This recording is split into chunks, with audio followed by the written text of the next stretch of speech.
بسم الله الرحمن الرحيم. الحمد لله رب العالمين، والصلاة والسلام على سيد المرسلين سيدنا محمد بن عبد الله وعلى آله وصحبه أجمعين. سبحانك لا علم لنا إلا ما علمتنا إنك أنت العليم الحكيم، ولا حول ولا قوة إلا بالله العلي العظيم. فقد قال الله سبحانه وتعالى: يا أيها الذين آمنوا اذكروا الله ذكرا كثيرا وسبحوه بكرة وأصيلا. صدق الله العظيم. Assalamualaikum warahmatullahi wabarakatuh. Yang saya muliakan Tuan Imam, Tuan Bilal, sekalian hadirin hadirat, muslimin dan muslimat yang dirahmati Allah Subhanahu wa taala. Alhamdulillah, pada malam ini marilah sama-sama kita mengucap syukur dan puji kehadrat Allah Subhanahu wa taala, kerana kita masih lagi diberi kesempatan oleh Allah untuk kita sama-sama berada dalam majlis ilmu yang ada di dalamnya taman-taman daripada syurga, iaitu orang-orang yang duduk di dalam majlis ilmu itu akan menjadi mudah bagi mereka itu untuk memasuki syurga Allah Subhanahu wa taala. Itulah yang dimaksudkan taman-taman daripada syurga. Alhamdulillah, pada malam ini kita akan baca tafsir Al-Quran ataupun di pengertian Al-Quran, iaitu nama kitab tafsirnya adalah Pimpinan Ar-Rahman. Kitab Tafsir Pimpinan Ar-Rahman, yang mana kitab Pimpinan Ar-Rahman ini adalah salah satu kitab tafsir yang telah dikeluarkan oleh Jabatan Agama, oleh Jabatan Kementerian. Maka sangat sesuailah ya kita membaca tafsir Pimpinan Ar-Rahman ini. Semoga Allah Subhanahu wa taala memberikan kepada kita kekuatan dan kefahaman untuk kita memahami ayat-ayat Allah Subhanahu wa taala.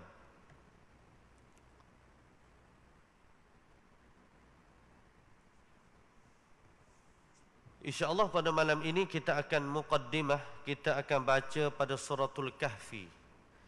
Kenapa tuan-tuan saya pilih suratul Kahfi? Kerana sesuai dengan keadaan dan zaman. Kerana kita berada di penghujung usia dunia dan dikatakan juga kita berada di akhir zaman. Maka saya memilih pada malam ini untuk kita mulakan suratul Kahfi.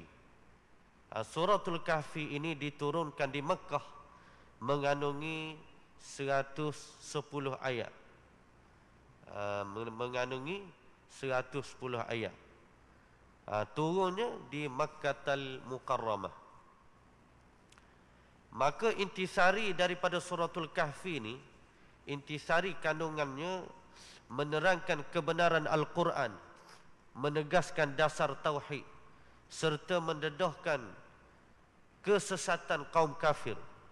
Dalam suratul Kahfi ini Allah Ta'ala mendedahkan bagaimana orang-orang kafir itu menjadi sesat mereka itu, yang mendakwa secara dusta bahawa Allah Subhanahu wa taala beranak pinak.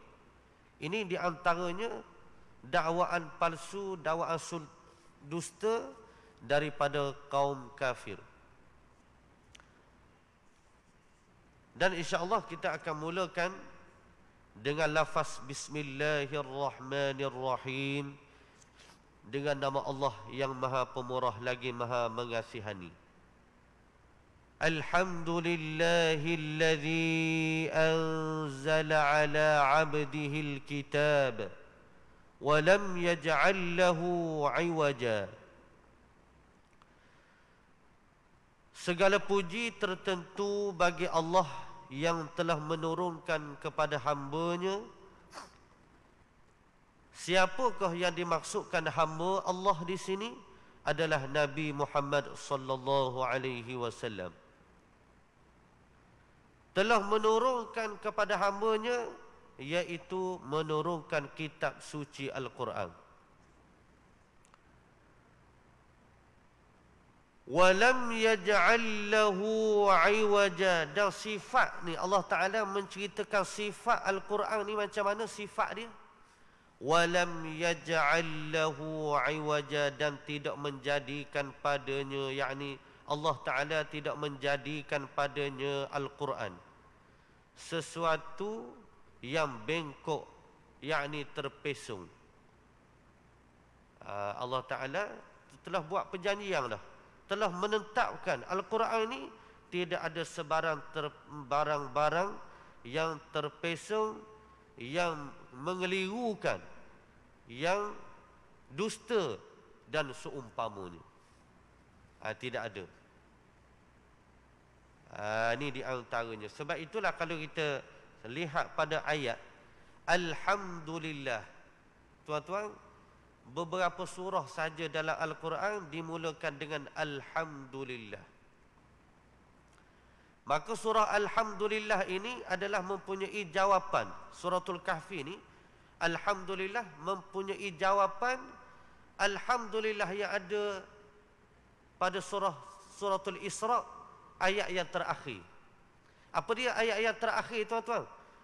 Wa qulil hamdulillahilladzi lam yattakhidh walada wa lam yakul lahu syarikun fil mulk wa lam yakul lahu waliyyun minadh-dhulli wa kabbirhu takbira. Ini ayat-ayat terakhir daripada suratul Isra. Kemudian ini Alhamdulillah pula pada suratul Kahfi kerana nak menjawab. Alhamdulillah diperintahkan oleh Allah Ta'ala supaya Nabi SAW mengucap Alhamdulillah. Maka ini jawapan dia. Ini kata ulama, surah ini ada hubungan dengan ayat yang terakhir sebelum daripada suratul Kahfi, iaitu ayat yang terakhir daripada suratul Al-Isra. Maka datangkan pula Alhamdulillah. Ini kerana beri jawapan perintah Allah pada ayat tadi. Wa qulil hamdu. Katakanlah olehmu, wahai Muhammad, Alhamdulillah. Maka datangkan surah baru, Alhamdulillah. Ini nak ceritanya. Dalam Quran ni dia ada kaitan juga. Ada kalanya ayat sebelum dan ayat selepasnya memberi kaitan yang kita tidak sedar. Walaupun nampak surah baru, tapi dia mempunyai kaitan dengan ayat yang sebelum. Kemudian kita lihat pada anzala. Anzala ni, kalau orang belajar lugah, turunnya Al-Quran secara sedikit demi sedikit. Anzala dengan anu. Dia tak turun sekaligus.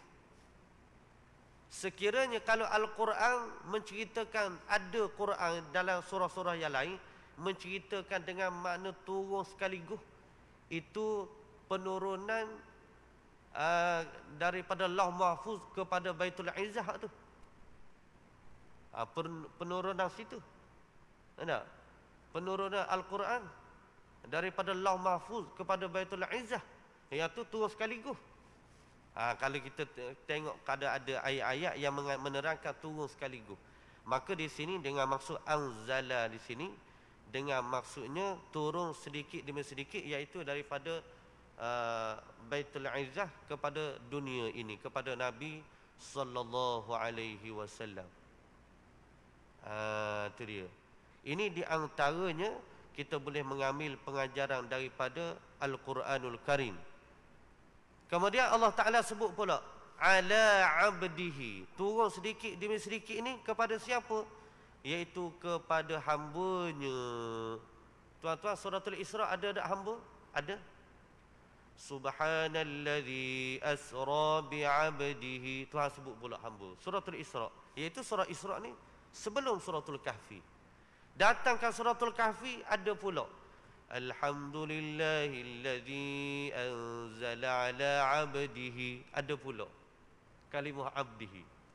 Sekarang ni kita nak bicara tentang abdihi itu. Apa dia? Masalahnya Tuhan ada ulang nama Rasulullah tidak disebut. Sedangkan ditujukan abdihi kepada Nabi. Ni. Kenapa dalam ayat ini Allah Ta'ala tak kata ala nabi, ala nabiyihi ke, ala rasulihi ke, tak? Ala Muhammadin ke? Tak sebut nama Nabi. Maka para ulama menyatakan abdihi dengan nama Nabi sendiri lebih tinggi lagi panggilan abdihi. Nisbah panggilan. Panggilan siapa nak panggil? Allah lah. Tapi kalau kita panggil Nabi Muhammad hamba, tu haram, tak boleh. Nisbah Allah panggil kepada Nabi Muhammad abdihi lebih layak dan lebih sesuai, itu lebih bagus daripada sebut nama Nabi Muhammad sendiri. Tu kena faham. Tapi kalau kita guna otak kita, abdihi ni koma. Sebut hamba Nabi Muhammad, kau orang hebat. Apa Tuhan sebut hamba koma? Tak faham. Tak faham. Tak faham koma. Sebab itu ulama dia tengok daripada sudut yang lain. Abdihi, tuan-tuan, nak gelar abdihi ni bukan senang. Saya boleh mengaku saya hamba Allah. Saya tanya tuan-tuan, tuan-tuan pun boleh mengaku tuan-tuan hamba Allah. Tapi Tuhan kira ke tak hamba Allah kita ni? Tuhan ambil kira ke tak kita hamba dia? Kalau tuan-tuan kata Tuhan ambil kira, kita jawab sendiri. Tuan-tuan, syarat nak jadi hamba ni 100% ikut suruhan Allah, 100% tinggal larangan Allah, baru layak nak panggil hamba. Lepas tu kalau tak boleh, hamba juga, tapi hamba yang tidak sebenar. Jadi sebab jadi punah dah nama hamba ni. Sebab apa punah? Punah dengan dosa, kesalahan kita. Hamba juga, tapi tidak dipanggil hamba yang sempurna di sisi Allah. Jadi Nabi Muhammad hamba tak? Hamba, tapi tambah lagi hamba yang sempurna. Tuhan puas hati dengan hamba yang bernama Nabi Muhammad. Itu dia. Kita sekadar mengakui lah hamba siapa masa ikut orang lain. Quran kata gini, tak nak ikut Quran. Orang tanya, mu siapa? Saya hamba Allah. Allah Ta'ala bagi Quran, ikut orang lain, tak nak ikut Quran. Sudah lah. Ni tuan-tuan, ni di antaranya. Maka dalam ayat ini menyebutkan ala abdihi dengan makna turun di atas hambanya yang bernama Nabi Muhammad sallallahu alaihi wasallam. Tuan-tuan, apa dia turun sini? Kitab suci. Kitab suci Al-Quran. Kitab di sini, walaupun tuan-tuan dia dalam Al-Quran ni sebut Al-Kitabah. Kita kena faham. Bila sebut Al-Kitabah, itulah dengan makna Al-Quranul Karim. Sebab itu dalam terjemah-terjemah, dalam tafsir-tafsir, biasanya dia buat datang kata makna Al-Kitab di situ dengan makna Al-Quranul Karim. Kalau kita nak terjemah betul, kitab tu dengan makna kitab, bukan Quran. Ini orang panggil bahasa Quran, bahasa dia. Tuan-tuan, sebab apa tuan-tuan? Kalau kita tengok kelebihan Quran, nak cerita sikit kelebihan Quran. Quran satu saja yang tidak ada penyelewengan, yang tidak ada orang yang boleh tokok tambah, yang boleh pesung ayat Quran ni. Quran saja, walaupun kita sudah belajar turunnya kitab-kitab sebelum daripada Quran ni, di antaranya Taurat, kitab Zabur, Injil dan sebagainya, turun dah sebelum pada tu ada lagi. Kitab-kitab yang sebelum ini dipunahkan, dipesongkan oleh kaum mereka. Macam kitab Zabur dipesongkan oleh kaum sendiri. Kitab Injil dipesongkan oleh kaum sendiri. Dipesongkan oleh orang-orang Kristian. Dan seumpamanya Zabur dan sebagainya, semua dipesong semua. Sebab Tuhan tidak pernah janji nak jaga kitab-kitab tersebut. Cuma Allah Ta'ala buat turun saja. Tapi Quran, setelah Tuhan buat turun Al-Quran, janji nak jaga. Ini lebih Quran. Sebab itu sampai ke hari ini 1400 tahun lebih dah. Tidak ada satu ayat yang terpesong daripada Al-Quran. Tak sekiranya kalau ada orang nak cuba nak pesongkan, dia tidak akan jadi. Ni sebab Tuhan tak izin. Tak akan jadi. Walaupun ada, kita faham, ada pihak-pihak tertentu nak cuba pesongkan Quran ni. Tapi tak boleh. Tak boleh. Sebab Tuhan telah cerita dalam ayat yang lain lah, surah yang lain tentang kelebihan Quran ni. Di antara kelebihan dia, Tuhan akan jaga sampai hari kiamat. Sampai satu masa lah, maknanya sampai berlakunya hari kiamat. Sebab itu Quran ni tuan-tuan, lebih Quran daripada segala kitab sebelumnya. Quran lebih sekali. Walaupun semua kitab tu datang daripada Allah belaka. Nampak? Dan tidak menjadikan padanya sesuatu yang bekok. Satu pun dalam ayat Quran tidak ada yang bekok, yang terpesong. Contohlah, ada orang dakwa dulu. Pernah satu ketika dahulu, orang dakwa, orang kata Quran ni, saya cek ada terpesong. Kita nak jawab macam mana? Sekiranya ada, akan datang, takut ada pula tak tahu. Mari-mari, kata ni, contohlah ahli bahasa ke tak? Dia pandai bahasa Arab ke? Dia mari pada kita, dia kata sebenarnya ayat ni ada sikit lagi ni. Contoh, apa kita nak jawab? Ni para ulama telah ajar pada kita. Senang saja jawapan dia, senang ya. Jawapan dia, kamu yang terpesong, Quran tak pesong. Kamu yang silap. Walaupun bahasa kamu tinggi, kita faham bahasa kamu yang kamu belajar tu tinggi, tetapi tidak dapat tandingi bahasa Quran. Tinggi macam mana pun bahasa kita. Maka ulama suruh menentukan Quran ni, menetapkan Quran ni tidak ada sesuatu yang bengkok. Yang bengkoknya kefahaman manusia, kelemahan yang ada pada manusia. Sebab itu timbul orang sesat. Quran juga yang menyesatkan orang. Sebab kelemahan dia dan terpesongnya dia. Quran tak pernah menyesatkan orang. Itu dia, kena faham. Jadi jangan tak ada jawapan pula. Kalau kata Quran ni kami jumpa ayat yang terpesong, saya tak tahu kok, anda tak tahu kok. Intah hebat intah. Dia kata orang tu hebat. Ni berat ni tuan-tuan. Akhir zaman tak tahu. Ni memang kita duk era akhir zaman dah. Sama kok tuan-tuan, kita ni dalam masa yang sama dah. Kita duk baca ayat Quran lah. Walau tarda ankal yahud. Di mana-mana kita dengar kan. Siapa pedih telinga lah. Mana berapi telinga. Walau tarda ankal yahud. Orang Yahudi ni tidak akan redha, sekali-kali tidak akan redha kepada kamu orang Islam. Hatta tattabi'a millatahum, sehingga kamu mengikut jejak langkah mereka. Sehingga kamu ikut cara mereka. Cara hidup mereka. Baca, siapa masa ikut Yahudi. Kemudian pernah kita dengar nak ayat akhir zaman. Kita tahu, kita kata Yahudi ni, memang ulama pun bagi tahu, Rasulullah pun bagi tahu dah. Yahudi ni tipu daya dia kecil, halus. Mana licik tipu daya dia. Siapa masa ikut tak? Dalam duk cakap tu. Yahudi ni hebat tuan-tuan, Syekh hebat Yahudi. Tipu daya dia halus. Kita ikut dulu. Betul tu. Sebab bila dak halus, dak ikut pula. Yang jadi ikut tu sebab halus tu. Tipu daya Yahudi halus tu sebab kamu ikut. Sedar tak? Tak sedar. Kecuali orang yang dibimbing oleh Allah. Orang ni sedar. Sebab itu kita nak bimbingan Allah Ta'ala akhir zaman. Tak ada bimbingan Allah, ikut orang lain. Kita tak ikut syarat banyak tuan-tuan. Ini di antaranya. Baik.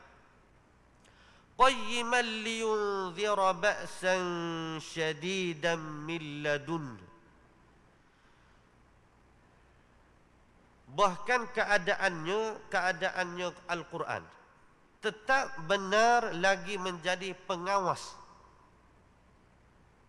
Tetap benar lagi menjadi pengawas. Tu nak cerita qayyimah. Ulama telah tafsir perbahasan qayyimah ni panjang jela tuan-tuan. Tapi saya tak sebutlah, saya pun tak ada ilmu juga. Tapi nak ceritanya qayyimah saja, perbahasan qayyimah tu panjang.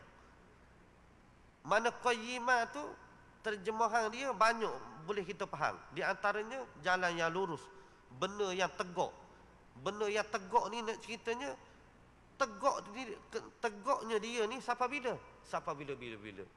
Mana nak ceritanya benarnya Quran ni sampai bila? Sampai bila. Kebenaran Quran ni tidak luntur. Dia bukan kata benar Quran ni di zaman Nabi saja tak. Akhir zaman Quran jadi salah.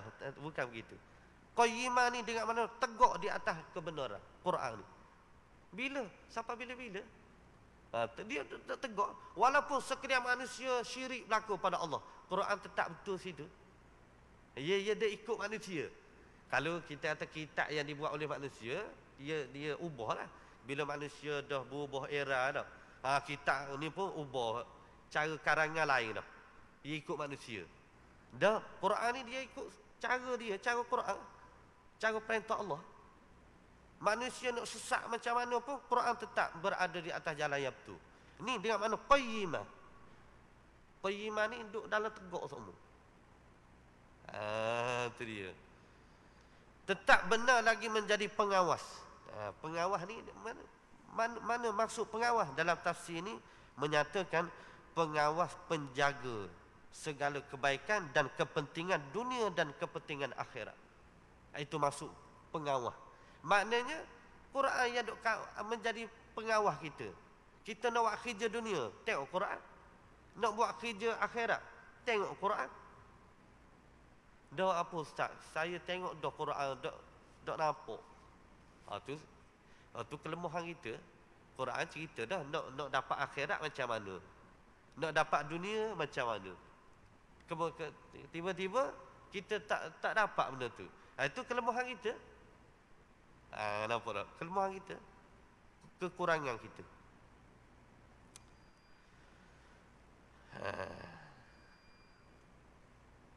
Liyunzira ba'san syadida. Turunnya Al-Quran untuk memberi amaran kepada orang-orang yang ingkar.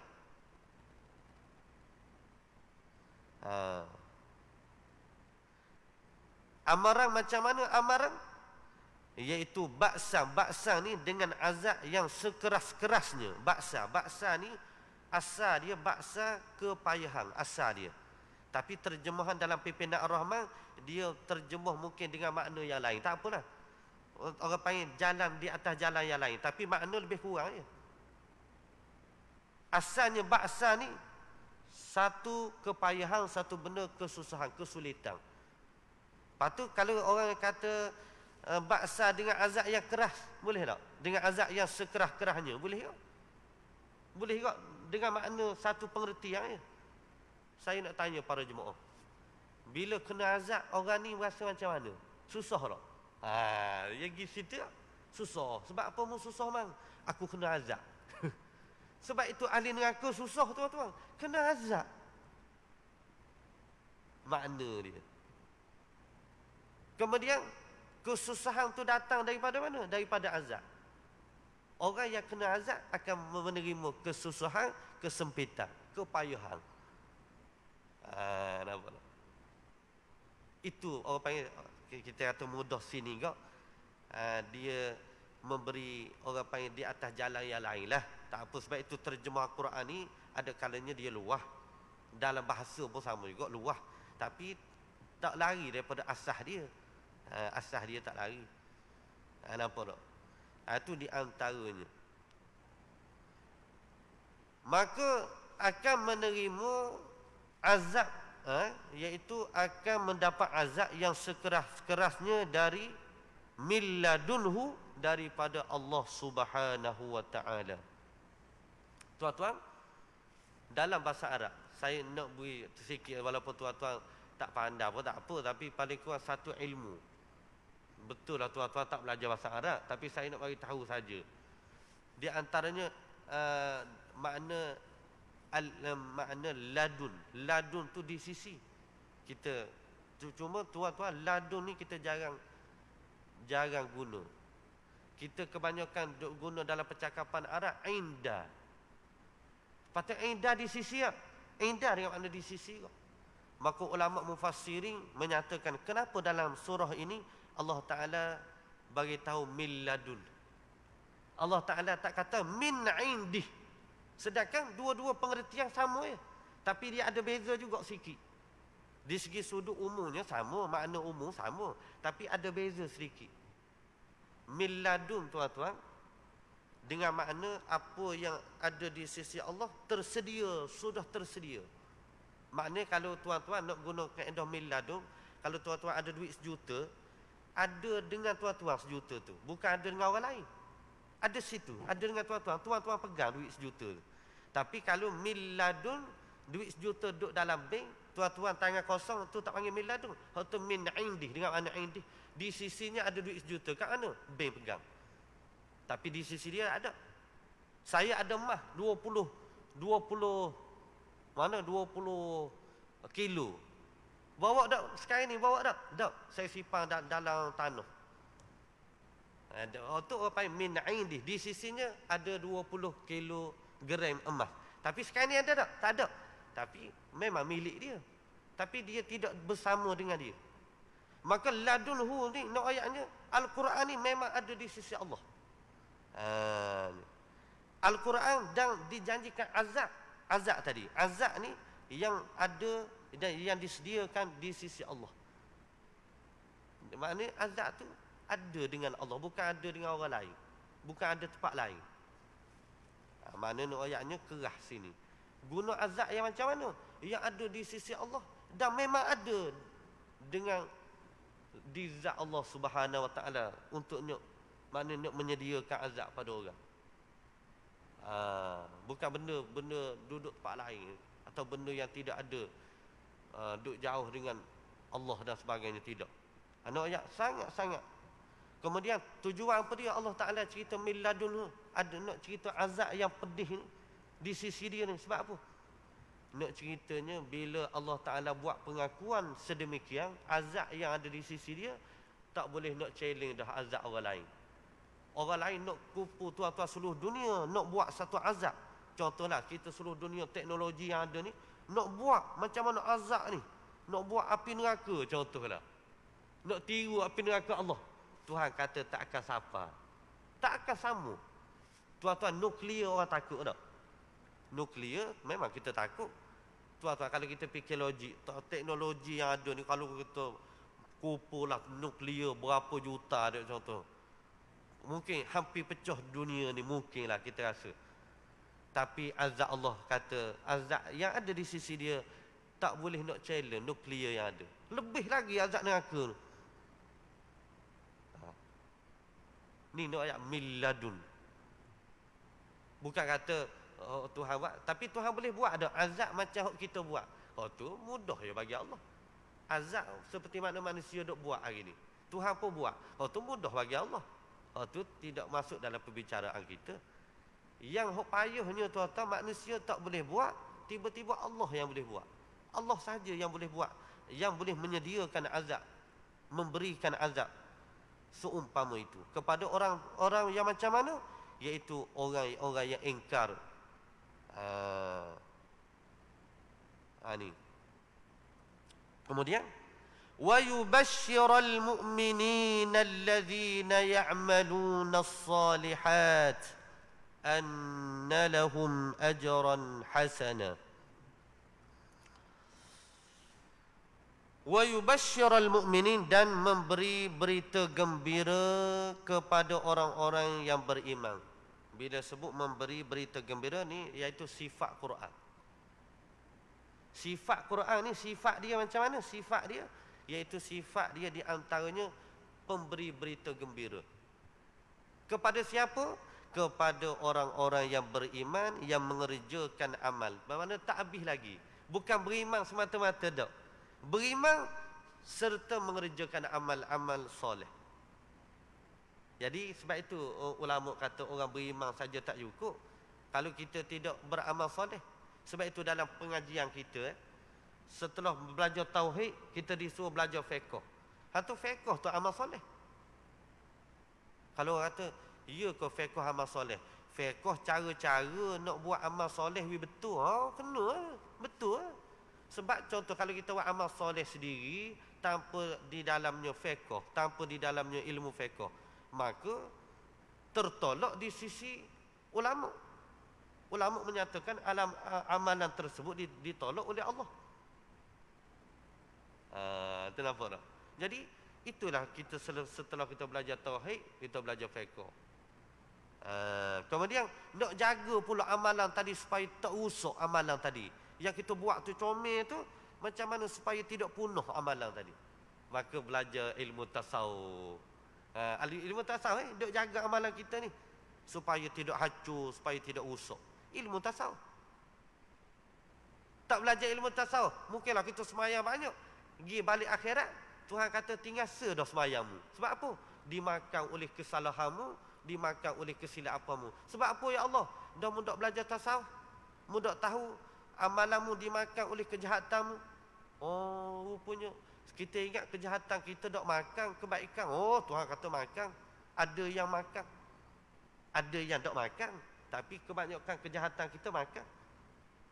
Makan kebaikan. Itu dia, kena ingat. Kemudian adalah itu dia. Anna lahum ajran hasana, bahawa mereka akan beroleh balasan yang baik. Ni balasan yang baik ni tuan-tuan, mungkin kita tak tahu kalau ulama tak bagi tahu. Balasan yang baik adalah syurga Allah Subhanahu wa taala ni. Sebaik-baik balasan tak ada. Syurga Allah Ta'ala ni sebaik-baik balasan ada. Syurga Allah, pahala daripada Allah, pengampunan Allah, tu masuk benda yang baik lah ke tu? Kalau kata dah, kalau kita dapat ampunan Allah saja boleh dah ustaz? Dapat pengampunan Allah saja boleh dah? Tak mau syurga boleh kok? Walaupun kamu tak mau syurga, kamu bila telah dapat keampunan Allah, dengan sendiri automatik kamu kena masuk syurga. Sama je. Sebab apa kamu masuk syurga ni?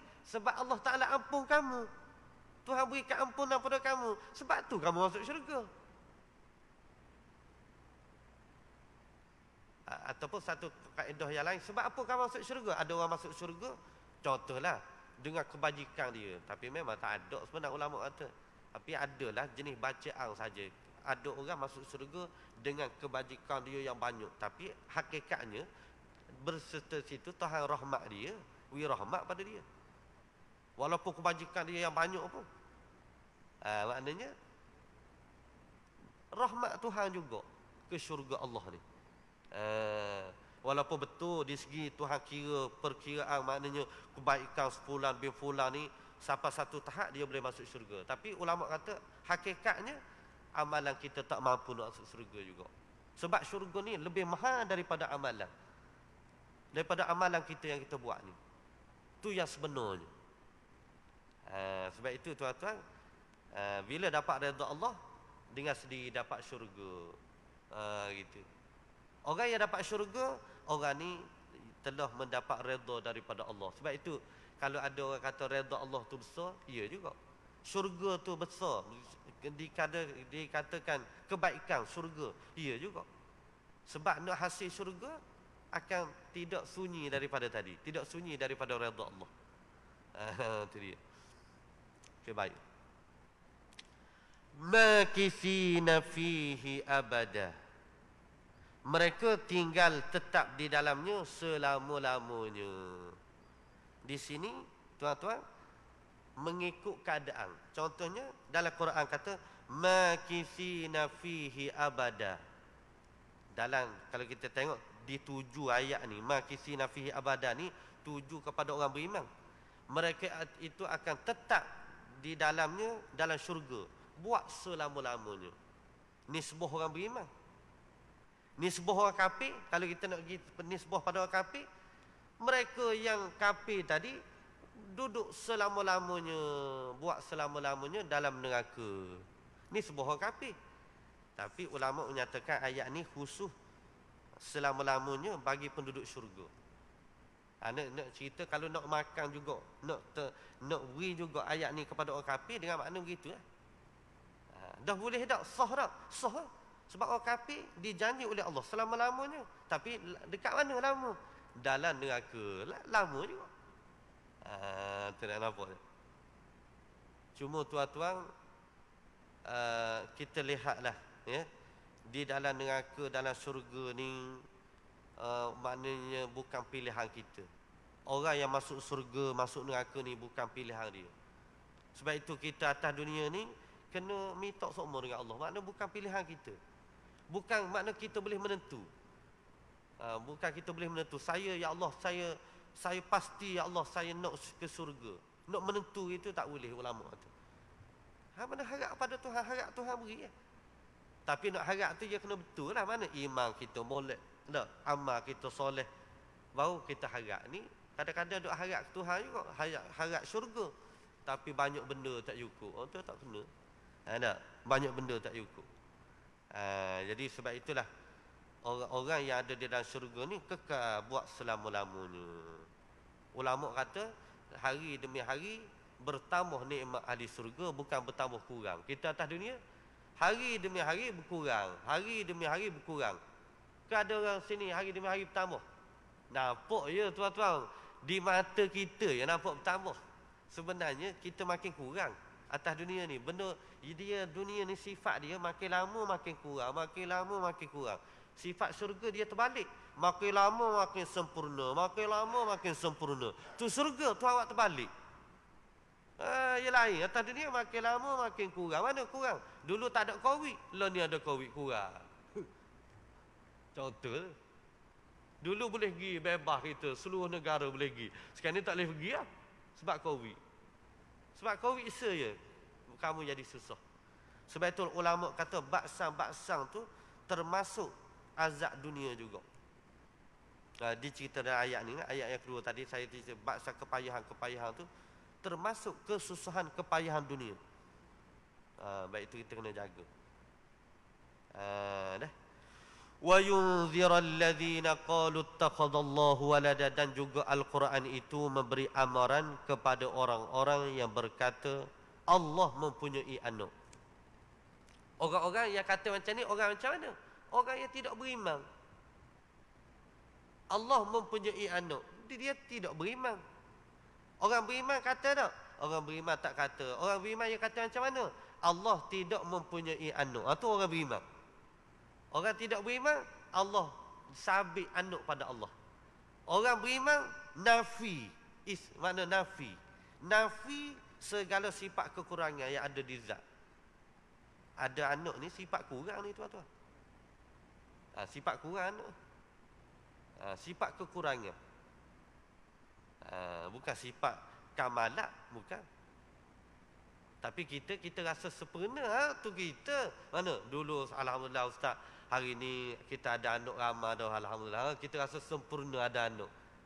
Ya sebenarnya sifat anak ni kalau nak sandar dengan Allah itu mempunyai sifat kurang. Kita rasa cukup. Kita bukan Tuhan, kena. Kita bukan Tuhan, sebab itu kita rasa cukup. Kena dah, alhamdulillah ustaz, saya anak ramai 7. Gembira, senyum panjang. Sebab apa kita rasa kena? Sebab kita bukan Tuhan. Ada anak makin ramai makin seronok, makin ramai makin seronok. Tuhan sandar makin banyak kelemahan makin dok kena, makin banyak kelemahan makin dok kena dengan Tuhan. Tuan-tuan, saya nak beri satu contoh. Ada orang ni saya terdengar lah, orang puh, tapi biar dia jadi pengajaran. Tuan-tuan, pernah disoal dalam satu media sosial, dia kata apa dia? Dia kata kita semayang ni kita nak ikut ulama atau kita nak ikut Nabi. Ulama-ulama ustaz-ustaz ni tak mesti dia betul, ya tu. Dia bukan Nabi. Nampak? Dia nak sesat tu. Sebab itu orang nak sesat ya senang je. Tapi nampak comel, senang. Kita nak ikut Nabi lah tuan-tuan. Cuma dia tanya pula, Nabi ikut mazhab mana Nabi? Kita sebab apa kita ikut mazhab? Nabi tak ikut mazhab. Saya senang je. Kalau orang cakap macam ni, kamu tak nak ikut mazhab, kamu jadi Nabi. Kerana Nabi dia tak terikat dengan mazhab, kerana dia Nabi, dia belajar daripada Jibril. Dah kamu, bila Jibril ajar kamu? Ada Jibril turun mai ajar kamu? Buat soalan terperangkap, tak kena. Soalan apa yang soalan sesat. Senang je. Siapa dia yang tak merupakan mazhab, nak direct daripada Nabi, nak direct macam Nabi semayang, dia kena jadi Nabi. Orang ni. Itu cara dia. Ni sebab itu tuan-tuan, ni salah satu ayatnya kesesatan. Kesesatan orang Yahudi ni, orang-orang Yahudi mengatakan Allah mempunyai anak. Ni salah satu kesesatan yang berlaku kepada orang-orang Yahudi. Kaum musyrikin Arab lah. Kaum musyrikin Arab Mekah mengatakan begitu. Wallahu ta'ala alam. Aqulu qawli hadha wa astaghfirullahal azim li wa lakum. Wassalamualaikum warahmatullahi wabarakatuh. Bismillahirrahmanirrahim. Alhamdulillahi rabbil alamin. Allahumma zidna wa la tunqisna wa akrimna wa la tuhinna wa athirna wa la tu'thir alaina. Shallallahumma ala nabiyyina Muhammad walhamdulillahi rabbil alamin.